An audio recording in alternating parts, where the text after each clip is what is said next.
In a small, quiet village nestled at the foot of a towering mountain, there lived a young man named Arjun. He was a simple farmer, toiling under the sun every day, yet he felt a deep void within. No matter how hard he worked, the words of the villagers echoed in his mind: "You are not strong enough, you are not clever enough, and you will never achieve anything of value." Arjun believed these words. Each day, they etched themselves deeper into his heart, leaving him feeling worthless. As the seasons passed, his despair grew heavier, and he found himself sitting by the riverbank one evening, staring into the still water. "What is the purpose of my life if I have no worth?" he murmured to himself. It was then that he remembered the tales of a wise monk who lived atop the mountain. They said the monk had answers to life's greatest questions. With nothing left to lose, Arjun decided to seek him out. The next morning, Arjun set out for the mountain. The path was steep and rocky, testing his resolve at every turn. The sun blazed overhead, and his legs burned with exhaustion. Yet, as he climbed higher, he found solace in the stillness of the mountain, away from the murmurs of the village. After hours of climbing, he reached a clearing where a small hut stood beneath an ancient tree. The monk sat cross-legged on the ground, his eyes closed in meditation. His presence radiated peace, and Arjun hesitated, unsure if he should interrupt. "Come closer, my child," the monk said, his voice soft but firm. Startled, Arjun approached and bowed respectfully. "Master," he began, his voice trembling, "I have come seeking your guidance. I feel as though I have no worth. No matter what I do, I am never enough." The monk opened his eyes and studied Arjun for a moment. Then, he smiled gently and said, "You are not alone in your feelings, Arjun. Many carry the weight of doubt.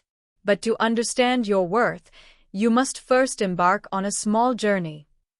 He reached into his robe and pulled out a dull, ordinary-looking stone. "Take this stone," the monk said, "and go to the village market.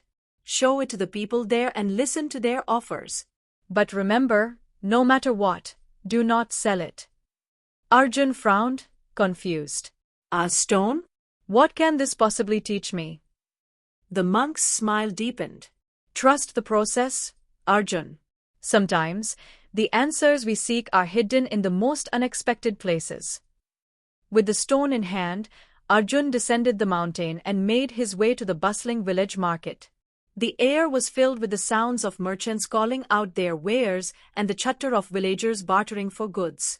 He approached the first stall, a fruit seller surrounded by vibrant piles of oranges, apples, and bananas. "Excuse me," Arjun said, holding out the stone. "Would you be interested in this?" The fruit seller squinted at the stone and chuckled. "What is this? A rock? I'll give you an orange for it, at best." Arjun thanked the seller and moved on.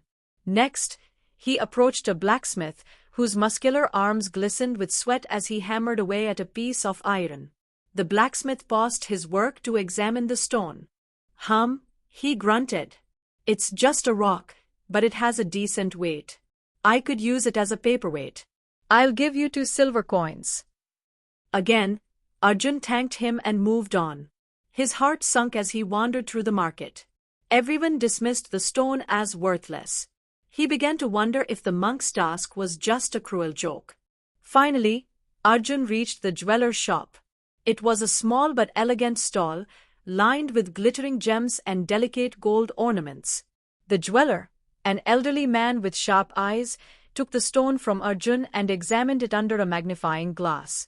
Suddenly, his eyes widened, and his hands trembled. "Where did you find this?"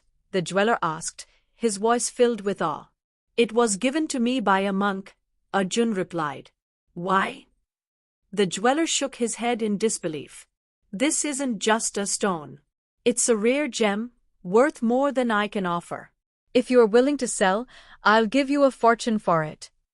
Arjun stared at the jeweler in shock. I can't sell it. I was instructed not to." The jeweler sighed but nodded. "Then take good care of it. This gem is priceless." Arjun raced back up the mountain, the stone clutched tightly in his hand.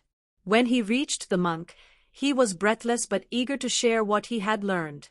"Master," he exclaimed, "the fruit seller and blacksmith saw no value in this stone, but the jeweler recognized it as a rare gem. How is this possible?" The monk's eyes twinkled with wisdom. "And what does this tell you about your own worth, Arjun?" Arjun hesitated, the pieces of the puzzle falling into place. It means my worth doesn't change based on others' opinions. Just like the stone, my value remains the same even if some people fail to see it." The monk nodded, his smile radiating approval. "Exactly, my child. Most people judge based on what they can immediately perceive. But those who understand your true nature, like the jeweler did with the stone, will recognize your unique value. Never let the ignorance of others define you."